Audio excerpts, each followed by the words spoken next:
Some monster waves pounded the shores of Southern California over the weekend. A 50-year-old body surfer was killed Friday after being slammed into the rocks by waves as big as 20 feet. More than 380 people had to be rescued at the beach alone. But with waves, size can be deceiving.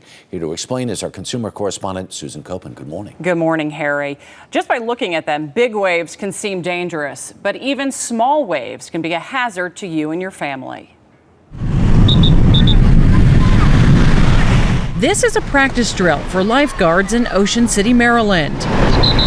A mock rescue of someone who's been slammed to the ground by a wave. 1, 2, 3. Wet sand is no more forgiving than concrete. So whenever you're ready. Butch Arbin is captain of the Ocean City Beach Patrol. He says every season, his lifeguards handle more than 100 rescues of swimmers who've hit the ocean floor. The problem with these types of injuries, they happen in a split second. Josh Basil was paralyzed from the shoulders down after being thrown by a wave. I was just in waist-high water. A wave came behind me, picked me up, and dropped me on my head.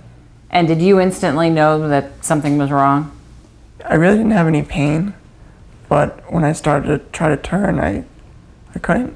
Josh's accident happened in something called shorebreak, when waves break abruptly into shallow water, slamming swimmers into the hard sand.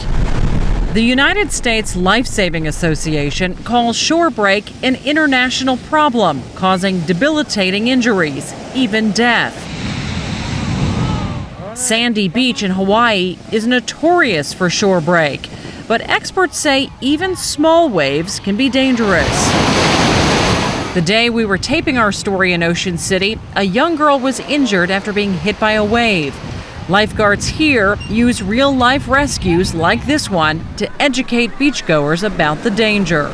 Our guards hold safety seminars on the beach every day. If we see shorebreak, we'll pull the crowd out of the water and the guard will explain to them as a group, this is what's going on. Warning signs are now being used at some beaches in the United States, and there's a push to develop an international warning system.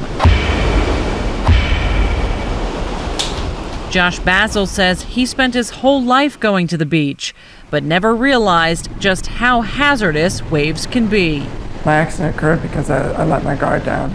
I just really wasn't aware. My only worry at the beach was how much fun am I going to have? And I never thought of a vacation to turn out the way it did.